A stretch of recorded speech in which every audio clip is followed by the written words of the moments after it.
জাম কে জাম, মধ্যখানে একজনে দেখলাম টুকটুক করে আরো জাম লাগাইলাম। একদিন আরেকদিন দেখলাম এক জানি না টাউনের ছেলে সন্তান হইবা এমন ভাবে গাড়ি রাখছুন হওয়ার পরেও সরাই না, এমন জাম লাগছে বাবা দেখিয়া নিজে অবাক। আমরা দেশের ট্রাফিক জাম, আমরা দেশের নিয়ম কানুন নাই, শহর অঞ্চলে টাউনে বাইরে যে দেখা যায় সাইড নাই, ট্রেনের মানে গেট যখন ফেলাই ইঞ্জিন এখান যাইতো, ট্রেন যাইতো, ঘুরাইতো, এই সময় দেখো ওদিকে সাইড নাই ওদিকে সাইড নাই, খেয়ে খার আগে যাইতা তারা শুনেন যায়। আর যেমনি জাম লাগে এক জামে কত ঘন্টা যায়। ও ছোট্ট একটা স্টেট মিজোরাম গেলে দেখবা, মিজোরাম সিটি গেলে দেখবা হরন নাই। এরা তো আমরা লাগান মানুষ, আপনি হরন আউরি টাউন মারতে পারতেন। আমরা তো করিমগঞ্জ শহরের শিবজার বদল বুঝাই জানি হরনের দ্বারা বন্ধ করা যায় না। আমরা অত বিবেকবান, কত জ্ঞানী মানুষ, আমরা অত জ্ঞান থাকা সত্ত্বেও আমরা হরন ফেলে দেওয়া লাগতো, যা যায় সেইটা চলি না। সিগন্যাল আছে, সাইড প্লাস চাও না, গাড়ি চালাও না, এগুলো পথ দেও না। আমরা তো পথ হরন তিনটা না মানলে মানুষ সাইডও নেবে মানছে, বুঝল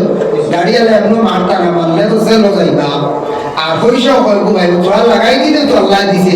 বেল কি করিয়া নামে দিকে নাও না, আমিও 6,000 লই দিব একদিন কত লাভ বেল কি জানো বুঝেছি। তাহলে করি এক জায়গা তোলে চূড়া খালি ধাক্কা মারছে বুঝছো না, মানুষ আছে এক জায়গা তো আর বাদে বেটা করিয়া মুখে দি ফেনা আছে না আনি বলে ফেনা আনে বুঝেছি। বালা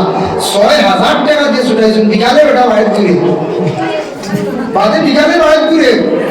কতখান মানে বেলক জানে মানুষে এগুন অবৈধভাবে আনিয়া খাইলা। তোমরা লাইগেছে ব্যতিক্রম অ্যাক্সিডেন্ট হয়ে গেছে, আচ্ছা মেডিসিনের পয়সা 1000 দেখবা আপনার ওখান ব্যান্ডেজ করবো অন্তশী বড় কিচ্ছু হয়েছে না, আরি ফোর্সে উল্টিয়া হওয়া উল্টিয়া আবার স্ক্যান করা লাগবে, সিটি স্ক্যান লাগবে, মাথার দুটো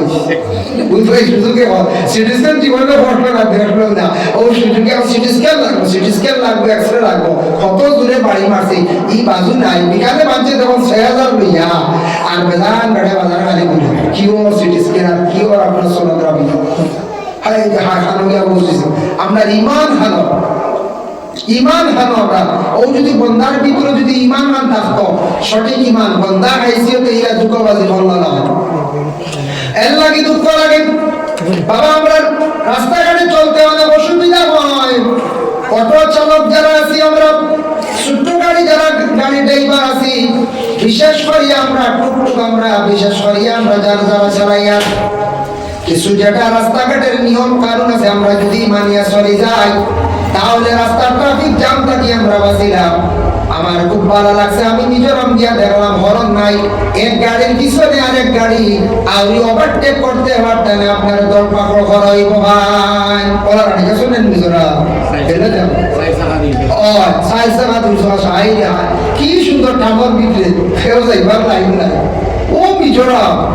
আর আমরা আসাম এখন তো আপটা কি বহুত ভালো হয়েছে মাশাআল্লাহ। আগে তো আসামের সিট বেল্ট হোক বা ড্রাইভিং লাইসেন্স এটা খুব কম আসলো, একবার করা হয়েছে না। ঠিক তেমনি ভাবে যদি বর্তমান সময়ে দেশে গাড়ি বাড়িছে, ঘরে ঘরে গাড়ি হয়েছে, আমার ধারণা প্রায় 60-70% গাড়ি হয়ে গেছে গিয়া আমাদের দেশ। কিন্তু এশিয়া মহাদেশের মধ্যে অন্যান্য দেশের তুলনায় অতুলনীয় একটি দেশ বাবা, কিন্তু মিডিল ইস্টের জন্য অতুলনীয় নাই। আপনারা বাইরে ইউরোপ কান্ট্রিজ যাবা, মিডিল ইস্টে যাবা, গেলে দেখা যায় এশিয়া মহাদেশের মধ্যে আমরা দেশ কখনো পর্যন্ত পিছপড়া ওইবার দেশের গিন্দা বলতেন যেমন দেখছি ওখানে বুঝে, যেখান দেখছি ওখান নিয়ম কানুন যেটা সিস্টেম, যে রাস্তাঘাট উন্নত, আদালত আইন কানুন এটা যেটা হইব ওটা এটা কোনো সেরাবেরা নাই। কিন্তু কিছু এশিয়া মহাদেশের মধ্যে উন্নত নিকটবর্তী দেশ বাংলাদেশে আপনি যাই গেলে দেখবা আপনার গাড়ি বড় কম হইবার জি না। আমরা দেখি মাঝে মধ্যে ঢাকা শহরে গাড়ি আছে, হ্যাঁ আছে, গেলে দেখবা আস্তাতে সিএনজি করা সবটাকি নিম্ন স্তরের গাড়ি, কম রেটের গাড়ি সিএনজিটার দাম হইল 5 লাখ। ও গাড়িটা আছে কিন্তু সবার কাছে মাদেখার গাড়ি নাই, অ্যাল্টো গাড়ি নাই,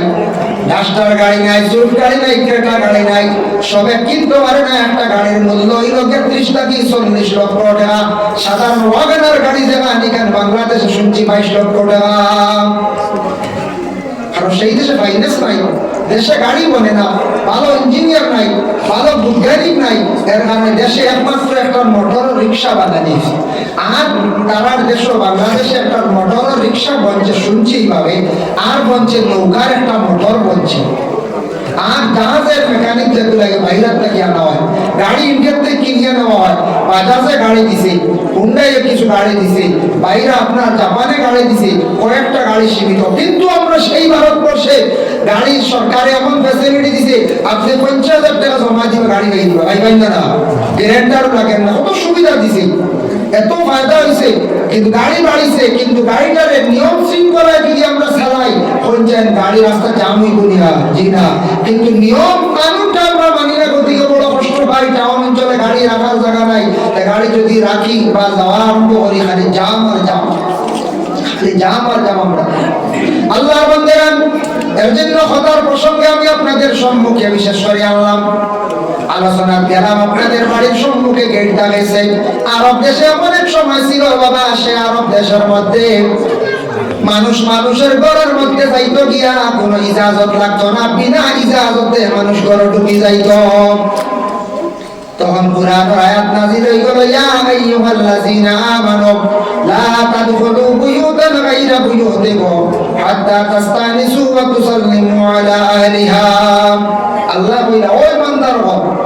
তোমার ঘর ব্যতীত নিজের ঘর ছাড়া অন্য ঘর, অন্য বাড়ি যখন যাইবাই,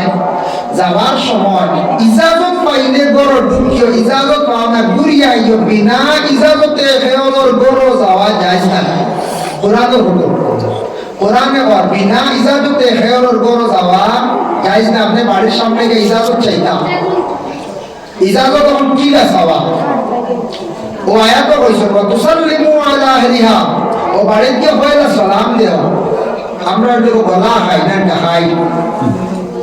সালাম, ঠিক আছে, গলাটা খাইলে সিগন্যাল দিলাম, দেয়ালে ও বাড়ির মানুষ খাই দিলা আসসালামু আলাইকুম,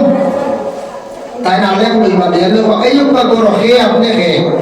ও তো ইজাজত পাই না। আর ইজাজত যদি দেই না, ওয়ালাইকুম আসসালাম, হে কিদার লাগে আইছন, বলে আইসলাম এক কামে, আপনারা ভাইতাম বা আপনার বাবার বাড়িতে নাই, পাঠাই বাড়িতে ভাই বেটা ঘরে ঢুকি গেল, আর আপনি ঘরে ঢুকতে না যাইজ নাই, ইজাজত নাই। বিনা ইজাজতে কোনো মানুষের ঘরে যাওয়া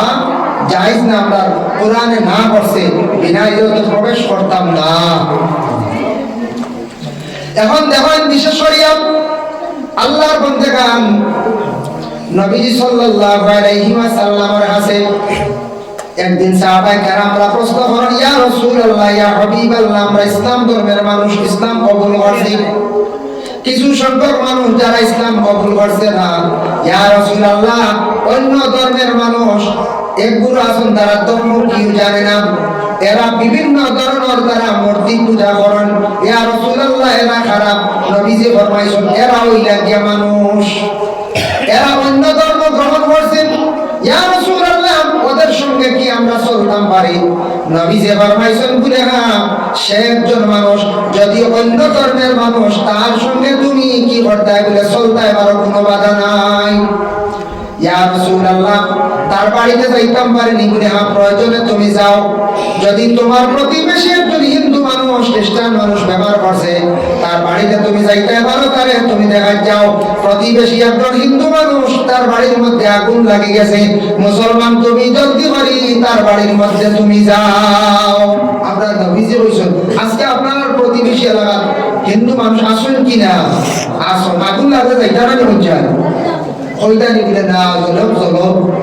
জি না, জলদি আপনি যাইটা আপনার কর্তব্য, আপনার মানবতা। এটা আপনার ইসলাম ধর্মের মহানেতা, যিনি মুহাম্মদের আদেশ, নবীজিটা কইছেন, প্রতিবেশী মানুষ বিপদগ্রস্ত, প্রতিবেশী মানুষের বাড়িতে আগুন লাগে গেছে, প্রতিবেশী মানুষ মরছে, সাহায্যকারী নাই, তুমি যাও সাহায্য করো, এটা আপনার ইসলাম ধর্মের আদেশ, আমরা যাইতাম। কিন্তু আল্লাহ রাসূল নিষেধ করছেন। নবীজি ফরমাইছেন, সাহাবীরা শোনো, তুমি ইসলাম কবুল করছো, এক আল্লাহর তুমি সিজদা করলাই, কিন্তু একমাত্র মানা করছো নবীজি, ওটা মানা করছেন, অন্য ধর্মে তাদের ধর্মীয় স্থান আছে, ধর্মীয় উৎসব করে, এটার মধ্যে তুমি তার কখনো যাইও না, গিয়া তারে বাধা দিও না, এটা তোমার জন্য নিষিদ্ধ। এর লাগি টাউন অঞ্চলে, আমাদের গ্রাম অঞ্চলে সনাতন ধর্মের বড় বড় উৎসব উৎসব আছে যেগুলো দুর্গা পূজা, কালী পূজা, এইভাবে আর তরফ পূজা, বিভিন্ন ধরনের পূজা থাকে। আমরা মুসলমান ভাইয়াই কোন সময় আল্লাহকে বাঁচতে তাদের ধর্মীয় স্থানের মধ্যে কি আমরা কি করতাম না, শরীক হইতাম না, যাইতাম না। কইবা কেনে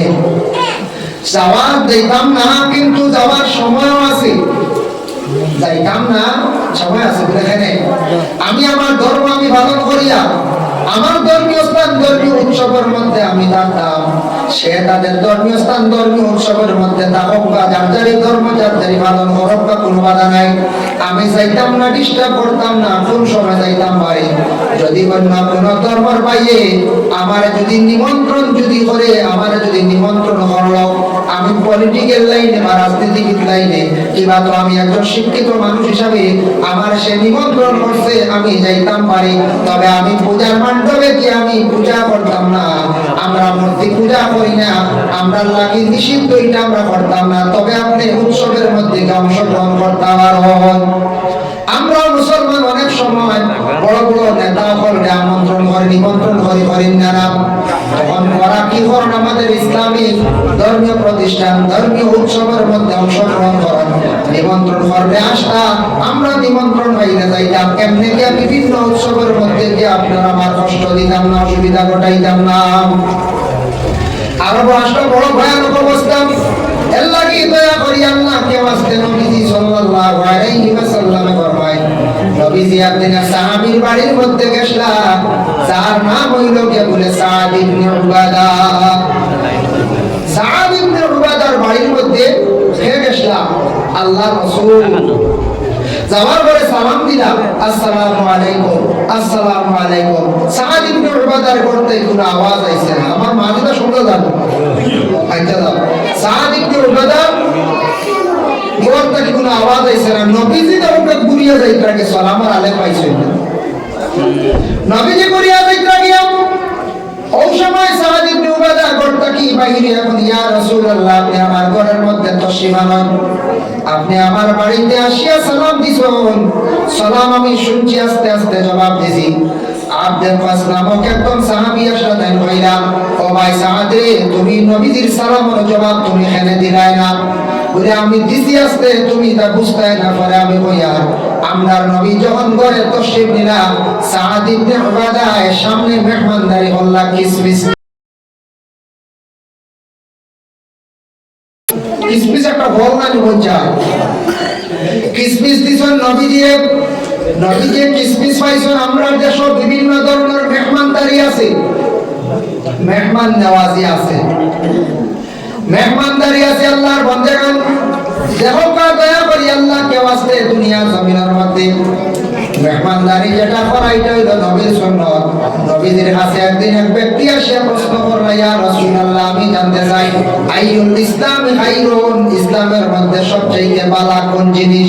নবীজি ফরমান, কাল আতুল মুতআম, মাংসরে তুমি দান খাওয়াও, যেটা ভালো কথা সাধ্য তুমি খাওয়াও, খাওয়াইলে এইটাই আছে যে ইসলামের মধ্যে ভালো মেহমানদারি সওয়াবের কাম।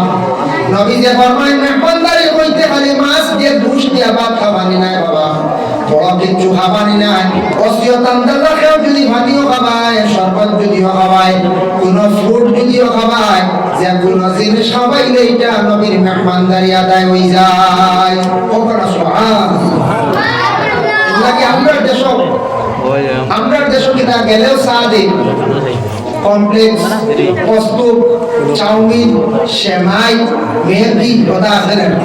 কোথাও আমরা পয়লা দেই চা দিলাম,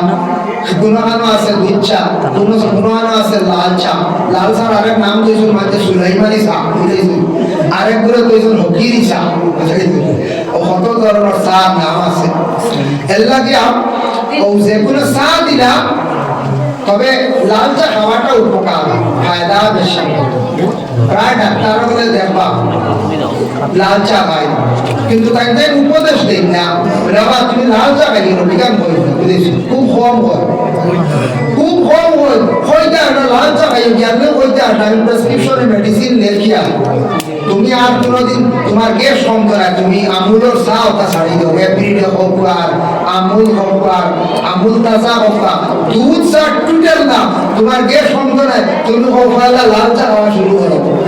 ইকান কই না গ্যাসের ভাতটা বিদ্ধ করি কথা বলে গ্যাস খাওয়া বলে রাখি হ্যাঁ ডাক্তারগুলোর হক আছে ডাক্তারগুলোর উপরেও কিছু জিম্মা আছে আদায় যদি করেন না জবাব দিবা এরা মানুষের সেবার জন্য পড়াশোনা করে ডাক্তার হয়েছে ডাক্তারের কাছে গেলে শরীয়ত নাই আজ একজন বেটি মানুষ আপনি আদবে সম্মানে বাড়িতে কিন্তু কুটুম বাড়ি যাইতা গাঁও যাইতা তার পর্দার রকম আছে ডাক্তারের কাছে গেলে আর পর্দা নাই কিন্তু গেলে ডাক্তারে আপনার স্ত্রীর শরীরে হাত লাগাইলে এখানে শরীয়ত দেখাইলে বিবিধ লাভ হয়ে পড়বে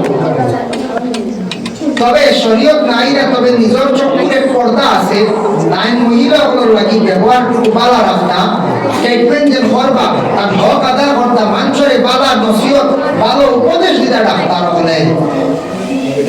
আমরা কোনো জায়গা কোন সময়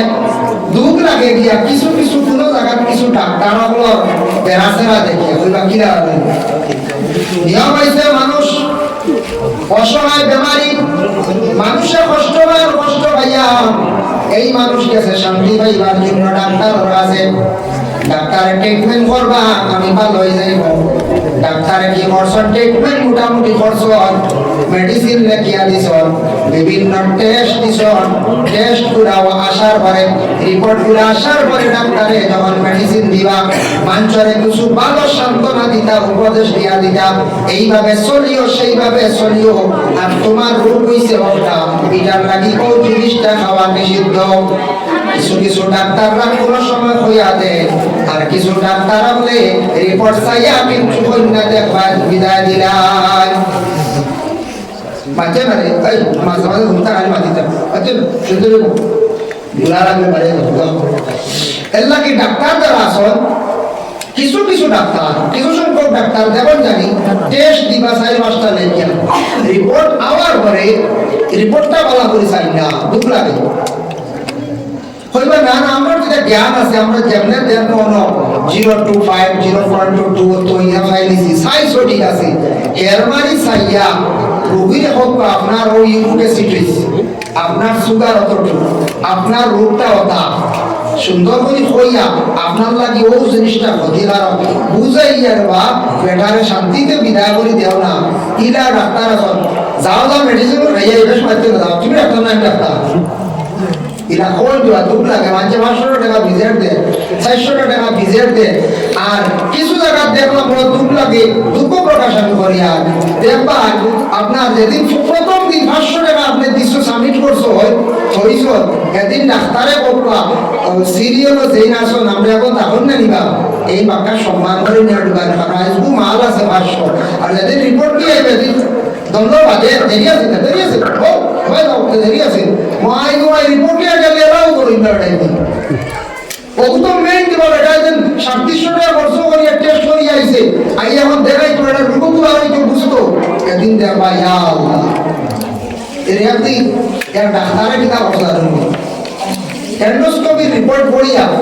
বালা করে রিপোর্টটা বুঝছে না দিদিছে আলচার ওষুধ বেটা আলচার ওষুধ 3 দিন খাইয়া পাগল হইয়া জায়গা ওষুধ চাল আলচার ওষুধ যে গরম ওষুধ সকালে খাওয়া লাগে বাদানে একটু সূর্য উঠতে একটু পড়তে এগুলো বিভিন্ন রকমের মেডিসিন আছে খুব পাওয়ার করি দাম খুব দাম আর আলচার না বুঝছেন এটাও তো যেমন দেখুন আর তো সময় কম তো বুঝতে আরেকজন আমাদের 500 হয়েছে বুঝেছে না আর রিপোর্টও খুব চাইয়াও কিতাব করিয়া কিবা আরো কোন রিপোর্ট আলচার মনে রয়েছে আর ইমেজ সম্মুখে আসলো দিদিস পুরো আলচার কোন আলচার নাই বিলকুল পাগল 3 দিন ঔষধ খাইয়া 3 দিনের কোর্সে 6 বার খাওয়ায় না 7 বার খাওয়ায় মানুষ পাগল হয়ে গেছে বেহুশ মানুষ লয়া গেছেন মেডিকেল এই গেলে ছায়া দেওয়ান ইন আলচার নাই আলচার মেডিসিন এরা কোনো সময় হয় না তবে দুধ লাগে ডাক্তারের কাছে গেলে আমরা শান্তি পাইতাম ডাক্তারের ব্যবহার সুন্দর হইতো মুখের ভাষা সুন্দর হইতো ডাক্তার হলে মানুষের সময় দিতা রোগীর রোগ কমি যাইতো বাঁকা কমি যাইতো এর লাগে ডাক্তারের হক আছে টাকা নিদ্রা সবার কাছে সব রোগের বেমার কমতো নাই, সব ডাক্তারের কাছে গেলে যে কমই যাইব তা নাই, কিন্তু আপনি চেষ্টা করতাম মানুষের সময় দিতাম, কিন্তু সময় হাঁটাইয়া আপনি ট্রিটমেন্ট করুন, আপনার হক আদায় করুন। খালি 500 নিচিকে চাই নিচি হক আদায় নাই, মানুষের আপনি পূর্ণাঙ্গ শান্তি দিতা, কমুক না শান্তি দিতা, এটা হলো দান উপরে দায়িত্ব। এর জন্য বিশেষ করিয়া কিছু কিছু জায়গা তোলা মাঝে মধ্যে মানুষের দুঃখ প্রকাশ করেন, শুনিয়া দুঃখ লাগে। অত টাকা দিয়া ট্রিটমেন্ট করাইলাম, লাস্টে রিজাল্ট কথা ও কথা। এর জন্য আল্লাহর বন্দেগান আমি কথার প্রসঙ্গে একটু আনলাম। কোন সময় আমি এইভাবে বাবা দুঃখ প্রকাশ করিয়া থাকি বলে এখানে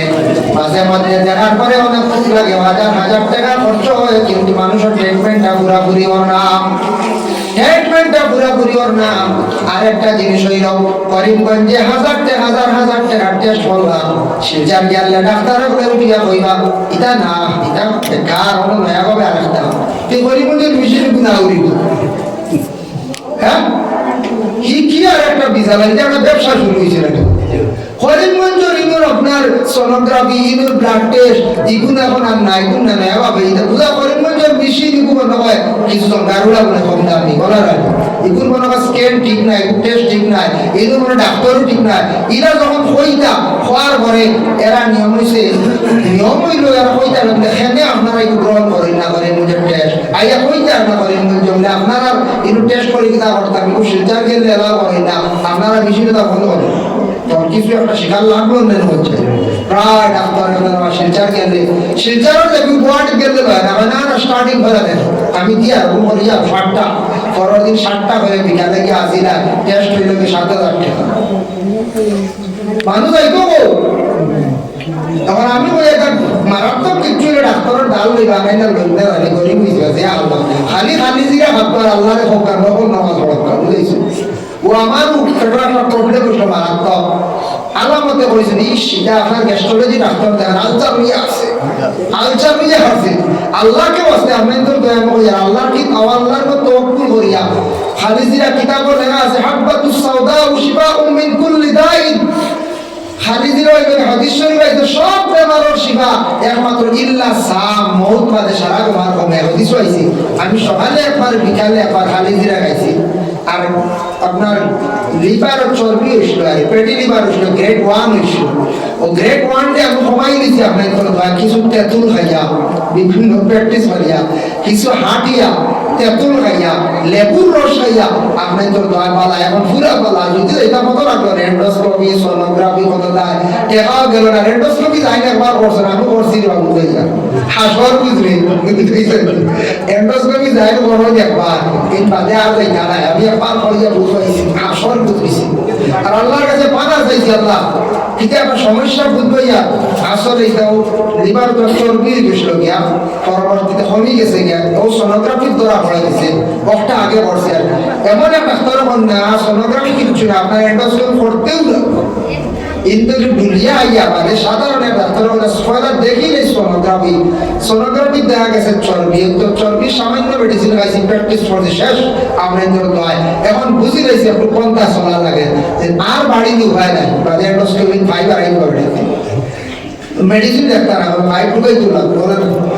এর কারণে কথার প্রসঙ্গে হইলাম কিছু জায়গা দুঃখ লাগে কত টাকা মানুষে খরচ করে অনর টেস্ট হিরো এলাও নাই, হিরোর টেস্ট হিরো এলাও নাই, গুয়াহাটির টেস্ট চেন্নাই এলাও নাই, হানো যাই উপায় নাই। মানুষ মরে গেছে, আমরা সাধারণ মানুষ মরে গেছি কি মানুষ মরে গেছি কি আমরা টেস্ট করতে করতে শেষ। বাবা তো টেস্ট করলে রুটটা চিনলে এখন এটাই হলো টেস্ট করি এইবার 5টা করি শিলচার গেলে তুমি আরো নয়া দুঃখ করো নেব আরো আসে না নিবা কলোনোস্কোপি করো এন্ডোস্কোপি শেষ ওই না এটা শিলচার করি মধ্যে এন্ডোস্কোপি তো হইছে না আমিও না করি আর আমার ম্যাডাম এখন বুঝা এই ম্যাডাম কিন্তু আসমান দেখে আইসো বুঝাইছে নিবা ভাই মুসলমান এর লাগি বিশেষ করে আমি কথার প্রসঙ্গে আল্লাহ রাসূলুল্লাহ সাল্লাল্লাহু আলাইহি ওয়াসাল্লাম যখন গিয়া সাদ ইবনে উবাদার বাড়ির মধ্যে গিয়া যে সময় পৌঁছিলাম সাদ ইবনে উবাদা কিসরির সামনে বাইর করিয়া দিলাম ইয়া কইলা ইয়া রাসূলুল্লাহ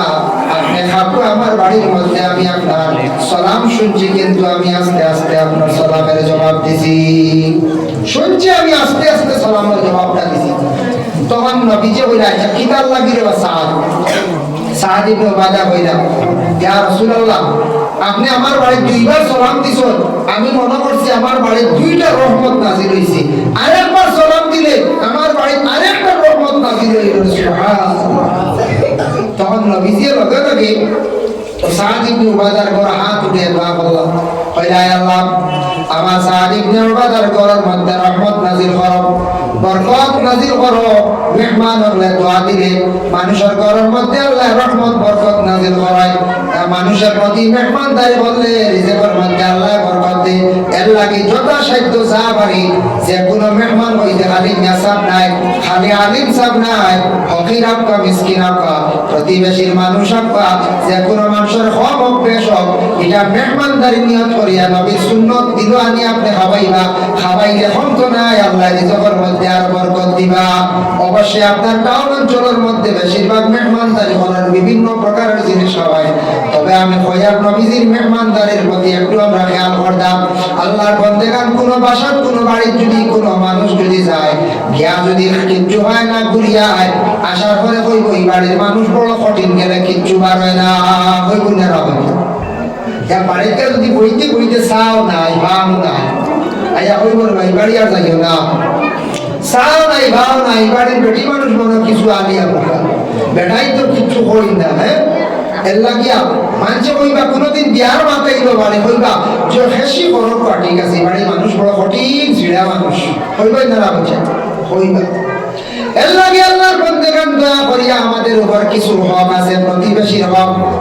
রাসূলুল্লাহ সাল্লাল্লাহু আলাইহি ওয়াসাল্লামে ফরমায় হকুল মুসলিম আলাল মুসলিম খামসুন রাদ্দুস সালাম এক মুসলমান আর এক মুসলমানের উপর পাঁচটা হক আছে এক নম্বর হইল কোন মুসলমানে সালাম দিলে তার জবাবটা আদায় করা হইল মুসলমানদের হক একদিক হইল নবীর সুন্নাত দুই নম্বর হইল গিয়া মুসলমানদের হক এর লাগি সালামের জবাবটা খেয়াল করিয়া দিবা যদি দেই না তাহলে গুনাহগার হইবা ওয়াজিব তরক করলাম ওয়াজিব ফরজের কাছাকাছি এর লাগি দয়া করিয়া সালামের জবাব দেওয়া হইল গিয়া ওয়াজিব কিন্তু কয়েক অবস্থায় সালাম নিষিদ্ধ আছে অপরিচিত মহিলা আমার লাগি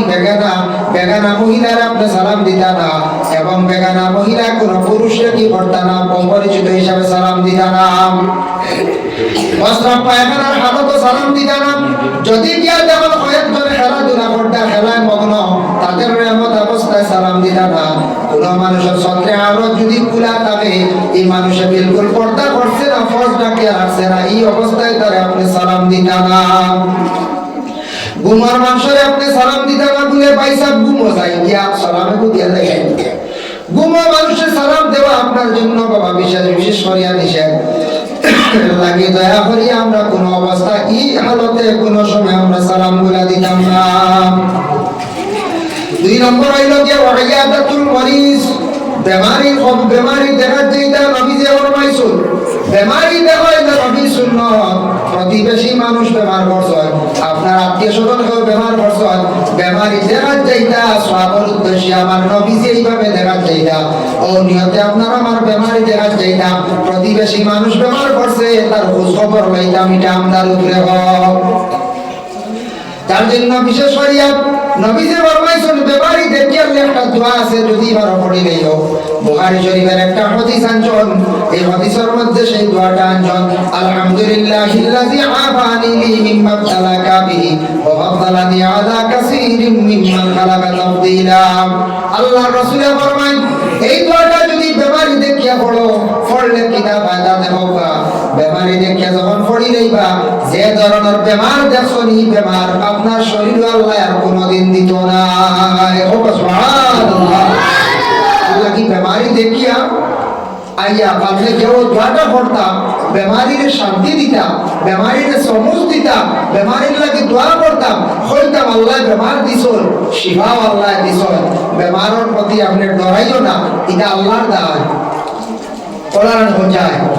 বুখারী শরীফের একটা হাদিস দেখো আমি হাদিসের মফহুম নবী যে ফরমাইছেন পেট যদি কোনো বড় বেমার হইয়া কোনো মানুষ কষ্ট পাইয়া মারা যায় পেটের রোগে যদি মনে করতাম লাল চাপটা কি সেন্সার হয়ে গেছে গিয়া এইভাবে পেটের বড় সমস্যা হইয়া